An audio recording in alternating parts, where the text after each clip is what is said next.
মাথা ব্যথা, একটু পেটের অসুখ, একটু চোখের ব্যথা, জিন্দিগিটা এলোমেলো করে দেয়।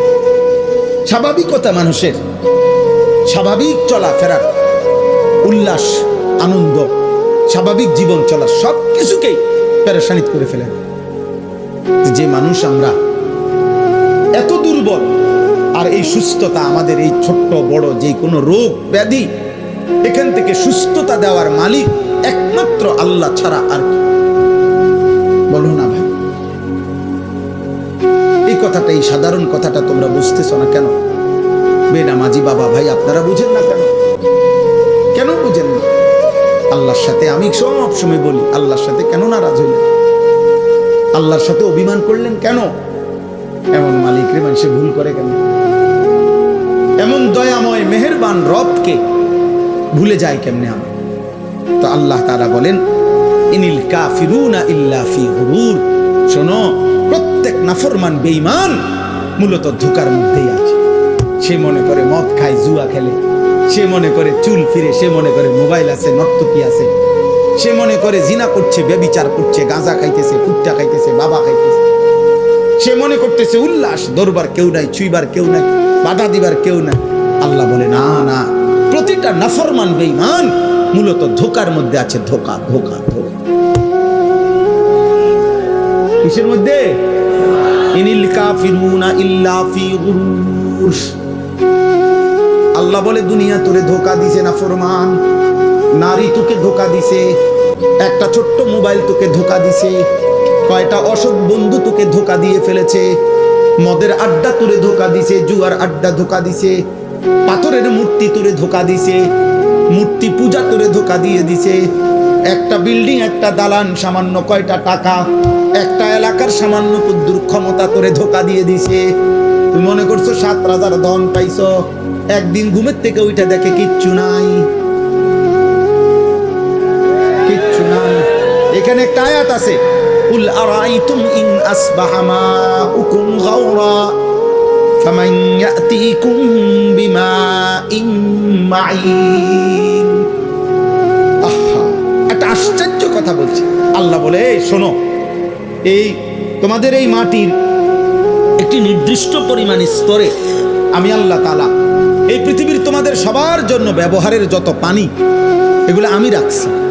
বিশ্বাস করো বান্দা, যদি আমি আল্লাহ তাআলা যে একটুটুকু দূরত্বে তোমার পানি থাকে, এটুকু থেকে উঠাও তোমার মেশিন, তোমার যন্ত্র, তোমার মোটর, আমি যদি পানির স্বাভাবিক লেয়ার, তাপমাত্রা আর লেয়ার, এটা আমি যদি একদম ভূগর্ভস্থের আমার জমিনের তলদেশে নিয়ে যাইগা, পানির এই স্তরটা এটা যদি নিচে নেইগা, তো ফামাইয়াতিকুম বিমাইন মাঈন, তাহলে তোমাদের এই চলার সারা দিন রাতের এই হাজারো পানির এই ধারা তোমাদের জীবন জীবিকা পরিচালিত করার জন্য, বলো না বান্দা, কে এনে দিবে পানি? কে এনে দিবে? কি করছো তোমরা? গোটা মধ্যপ্রাচ্য বাবা, গোটা আরব বিশ্ব, তাদের পানির এত ক্রাইসিস যে তারা এই পানি, সাগরের লোনা পানিকে তারা শোধন করে, এরপরে মানুষের খাবারের পানি, মিঠা পানি তারা মেশিনের মাধ্যমে শোধন করে বানায়। তো আল্লাহ তাআলা বলেন, আমি যদি পানির এই স্বাভাবিক ধারা একদিনের জন্য নিচে নামায় ফেলি, একদম সাতবক জমিনের নিচে, কে এনে দিবে পানি? কোন ভোরে, ইন আসবাহা, কোন এক ভোরে, আরে বেটা, কোন এক মানুষ যদি, বুঝার জন্য বলতেছি, কোন এক মানুষ যদি বাথরুমে গিয়েও দেখে এক বদনা পানি নাই, তখনও তো তার পেরেশানির শেষ নাই। গোসলের মাঝপথেও যদি গিয়ে দেখে ট্যাপে আর পানি নাই, এতটুকুর ক্ষেত্রে তো তার পেরেশানির শেষ নাই। আর আল্লাহ তাআলা যদি পানি নিচে নামায় এলে, পানির লেয়ার, আল্লাহ বলে কে এনে দিবে? তাহলে আমি প্রতি সেকেন্ড, আমি এই কয়দিন আগেও বলছি যে একবার যদি আমরা কল্পনা করি, আমার দেশের একটা সপ্তাহ এমন ভাবেন তো, গ্যাসও নাই, বিদ্যুৎও নাই, তেলও নাই, ভাবেন এক সপ্তাহ কি হবে দুনিয়ার, কি হবে আমাদের? হ্যাঁ, কেমনে জীবন বাঁচবে? আরে আপনি বলেন এগুলো বাদ দেন, আপনি শুধু এটা ভাবেন যে এক সপ্তাহ আমার বাংলাদেশে, মনে করো ভাই যে এক সপ্তাহ শুধু লবণ, সামান্য প্রয়োজনীয় জিনিসটা নুন লবণ নাই মনে করে, আর সব আছে মনে করেন, শুধু নুনটা নাই, টোটাল নাই মনে করেন, আমার দেশের এই লক্ষ কোটি মানুষের রান্নার কি অবস্থা হবে? বাচ্চার খাবারের লোকমা উঠবে কেমনে? তাহলে একটু লবণও যদি আমাদের হারিয়ে যায়, আমাদের জিন্দেগি কি হবে? আমাদের যদি হলুদ রসুন, হলুদ পেঁয়াজ যদি সরে যায় কি অবস্থা হবে? তার মানে ছোট্ট থেকে ছোট্ট প্রয়োজনীয় জিনিসটাও আল্লাহ তাআলা স্বাভাবিকভাবে এই পৃথিবীর মধ্যে আমাদের জন্য ব্যবস্থা করছেন। আল্লাহ বলে, বান্দা আমার মতো দয়ালু মেহেরবান তুমি পাইবা তো? এমন মেহেরবান মালিক পাবা তো? আল্লাহ তাআলা এরপরে বলেন, আম্মান হাদাল্লাযী ইয়ারযুকুকুম ইন আমসাকা রিজকা বাল লাজ্জু ফি উতুবিন ওয়া নুফুর। আল্লাহ তাআলা বলেন, আবার উদাহরণ দিছে। আল্লাহ তাআলা বলে, বান্দা এই যে প্রতিদিন প্রতি মুহূর্তে আমি তোমাদের যে রিজিক দেই, খাদ্য খাবার পানীয়, ফুল ফল ফসল খাবার, এই যে রিজিক, আল্লাহ বলে যদি একদিন আমি আল্লাহ তোমাদের রিজিক বন্ধ করে দেই, তো আমি আল্লাহকে বাদ দিয়ে তোমাদের কে সে যে তোমাদের মুখে খাবার তুলে দিবে? বলো না ভাই, নওজোয়ান ভাই বলো না, এমন মালিকরে কেমনে সেজদা না করে ঘুমো? কেমনে ঘুমো বুঝি না। সারাদিনে মুসলমান এক ওয়াক্ত নামাজ পড়ে না, আমার এটা মাথার ধরে না, আমি এটা বুঝি না। বা মুসলমানের সন্তান এমন নিকৃষ্ট হয় কেন? একটা সেজদা দেয় নাই। মানুষের বাচ্চা এত বড় জানোয়ার হয় কেমনে? আমি বুঝি না।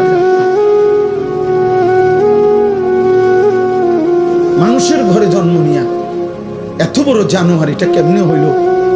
হায় হায় হায়। এক কুত্তা সারাদিন কোন সেজদা না দিয়া শুইয়া গেল রাত 10টায়।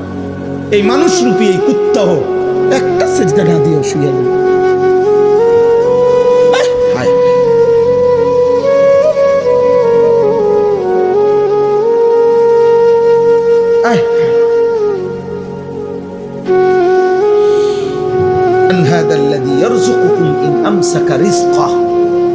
আল্লাহ তাআলা বলেন, আমি যদি রিজিক বন্ধ করে দেই, বলো না বান্দা কে সে তোমাকে যে রিজিক দেবে? বাল্লাজু ফি উতুবিন ওয়া নুফুর। আল্লাহ তাআলা বলে, তবুও আমার নাফরমান বান্দা আমার অবাধ্যতা আর সীমালঙ্ঘনের মধ্যেই লিপ্ত আছে, বাড়ায়া চলছে। আমি তাকে এতভাবে দিচ্ছি, সে কেবল আমার নাফরমানিই বাড়াচ্ছে। সর্বশেষ কথা হলো, আফামান ইয়ামশি মুকিব্বান আলা ওয়াজহিহি আহাদা আম্মান ইয়ামশি সাবিয়ান আলা। উঠে না ভাই, উঠে না, কেউ উঠবেন না, একদম উঠবেন না, দয়া করে একটা ছেলে উঠো না ভাই। অনেক কষ্টের, অনেক মেহনতে, অনেক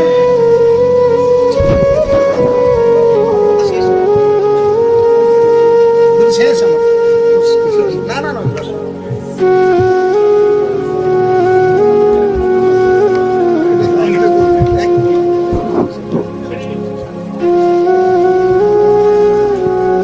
জি থামো ভাই, কথা বলো না, একদম কথা বলো না। আমরা সকলেই বলি আলহামদুলিল্লাহ, সকলেই বলি আলহামদুলিল্লাহ। আমাদের পরম শ্রদ্ধেয়, আমরাও ব্যক্তিগতভাবে যার বয়ান শুনি এবং দিল থেকে আমরা যাকে ভালোবাসি, আলহামদুলিল্লাহ, আমাদের বাংলাদেশের অন্যতম শ্রদ্ধেয় ব্যক্তিত্ব, আলেমে দ্বীন, আমাদের বুজুর্গ মুরব্বী আল্লামা হযরত মাওলানা মুফতি নজরুল ইসলাম কাসেমি দামাত বারাকাতুহুমুল আলিয়া হযরত এসেছেন। সকলেই বলি আলহামদুলিল্লাহ। আমার কথা শেষ ভাই, নওজোয়ান ভাই, মুসলমানের সন্তান, সবার কাছে এটা কথা বলা। হযরত সব সময় কায়দা কায়দা দরদ দিয়া, হৃদয়ের আবেগ দিয়া বলে, সব সময় হায় হায় এক শব্দ উচ্চারণ করলেই ভাল লাগে। তো এই নওজোয়ান, এই কিশোর যুবক সমাজ, প্রিয় ভাই, তোমাদের কাছে আমার এই শেষ কথা আবারও বলছি, রাখতে হবে, নষ্ট জিনিস আবর্জনা মানুষ ফেলে দেয়, নষ্ট জিনিস পচা জিনিস আবর্জনা মানুষ যত্ন করে রাখে না। অতএব তুমি যদি নারী ছবি অশ্লীল দৃশ্য বেহায়াপনা অসভ্যতার মাধ্যমে নিজেকে নষ্ট করে দাও, চরিত্রহীন যুবক, এই সমাজের কেউ তোমারে ভাববে না, টেনে আনবে না, একদিন নিজেই নিজে হারায় যাইবা। পৃথিবী কোনোদিন মনেও রাখবে না। আর আসমানওয়ালা রব হাসরের ময়দানে বলবে, ফাযুকু বিমা নাসিতুম লিকা ইয়াউমিকুম হাদা ইন্না নাসিনাকুম। নাফরমান, সেদিন দুনিয়ায় তুমি আমারে ভুলে গিয়েছিলে, আজ হাসরের ময়দানে আমি আল্লাহ তোকে ভুলে গেলাম। যা, কাযালিকা আতাতকা আয়াতুনা ফানাসিতাহা ফাকাযালিকাল ইয়াউমা তুনসা। সেদিন দুনিয়াতে তুমি আমার কোরআন ভুলে গিয়েছিলে, আজ আখিরাতে আমি আল্লাহ তোমাকে ভুলে গেলাম। তো আখিরাতে আল্লাহ ভুলে গেলে মালিক যদি মুখ ফিরায় নেয়, আমারে আর তোমারে বাঁচাবে কে? আমারে আর তোমারে উদ্ধার করবে কে? অতএব দয়া করে হাত জোড় করে সব ছেলে পেলে সবার কাছে অনুরোধ, হযরত যতক্ষণ বয়ান করে সকলেই ইনশাআল্লাহ মনোযোগ দিয়ে বসবা। বলো ইনশাআল্লাহ। আল্লাহ তাআলা তৌফিক দান করেন। প্রিয় ভাই, আল্লাহর দিকে ফিরো, 5 ওয়াক্ত নামাজ পড়ো, ফজরের নামাজ পড়ো, নারীর আসক্তি, মোবাইলের আসক্তি, মদ জুয়া জিনা ব্যভিচার গান বাদ্য থেকে নিজেকে হেফাজত করো। আল্লাহ আমাকে আমাদের সকলকে তৌফিক দান করেন, আমিন। কোরআনুল কারীমের মধ্যে আছে, আল্লাহ তাআলা বলছেন আমাদের নবী সাল্লাল্লাহু আলাইহি ওয়াসাল্লামকে, ফাযাক্কির ইন্নামা আনতা মুযাক্কির। হে নবী, আপনি বারবার উপদেশ দিতে থাকেন, বলতে থাকেন, আর আপনি হচ্ছেন উপদেশদাতা।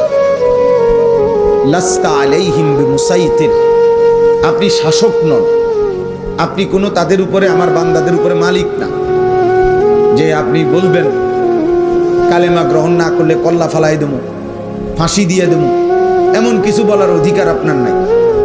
আপনার দায়িত্ব উপদেশ দাও, আপনার দায়িত্ব শতভাগ আন্তরিকতা নিয়ে বলতে থাকে, বারবার বলা। ফাযাক্কির অর্থ বারবার বলা। আপনি শাসক নন, মালিক নন, মালিক আমি আল্লাহ, ফয়সালা দাতা আমি আল্লাহ, সিদ্ধান্ত দাতা আমি আল্লাহ। অতএব আমাদের জিম্মাদারি এটা বলা, সর্বোচ্চ গুরুত্ব দিয়ে, হৃদয়ের আবেগ দিয়ে, সর্বোচ্চ প্রেসার দিয়ে, মহব্বত দিয়ে, যেমনি সম্ভব বলা, চেষ্টা করা, বুঝাবার, বাকি